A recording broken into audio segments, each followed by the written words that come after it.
বাংলাদেশ ব্যাংকের রিজার্ভ চুরির মামলায় বড় অগ্রগতি।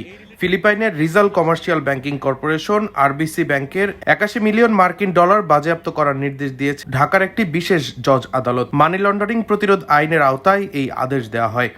সিআইডি জানিয়েছে, প্রমাণাদি ও আন্তর্জাতিক আইনি সহায়তার ভিত্তিতেই আদালত এই সিদ্ধান্ত নিয়েছে। রোববার দুপুরে সিআইডির পক্ষ থেকে এক সংবাদ সম্মেলনে জানানো হয়, ফিলিপাইনের আরবিসি ব্যাংকে থাকা ৮ কোটি ১০ লাখ মার্কিন ডলার বাজেয়াপ্ত করতে গত বৃহস্পতিবার আদালত নির্দেশ দেন। আদালতের এই নির্দেশের অনুলিপি ইতিমধ্যে ফিলিপাইনের ব্যাংকটির উচ্চ পর্যায়ের কর্মকর্তাদের কাছে পাঠানো হয়েছে। ২০১৬ সালের ৪ ফেব্রুয়ারি নিউ ইয়র্ক ফেডারেল রিজার্ভ ব্যাংকে বাংলাদেশ ব্যাংকের হিসাব থেকে অজ্ঞাতনামা হ্যাকাররা সুইফট কোড ব্যবহার করে মোট ১০ কোটি ১০ লাখ মার্কিন ডলার হাতিয়ে নেয়।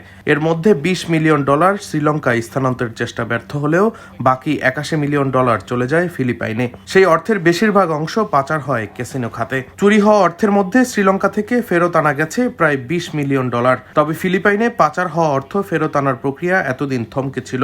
এবার আদালতের আদেশে নতুন করে আশার আলো দেখছেন সংশ্লিষ্টরা। বিশ্বের অন্যতম বড় ব্যাংক তহবিল চুরির এই মামলায় আদালতের বাজেয়াপ্ত নির্দেশ বাংলাদেশের জন্য একটি গুরুত্বপূর্ণ অগ্রগতি। তবে এ অর্থ কবে দেশে ফিরবে, এখন সেই অপেক্ষাতেই পুরো দেশ। ডেস্ক রিপোর্ট, দৈনিক ডেস্টিনি।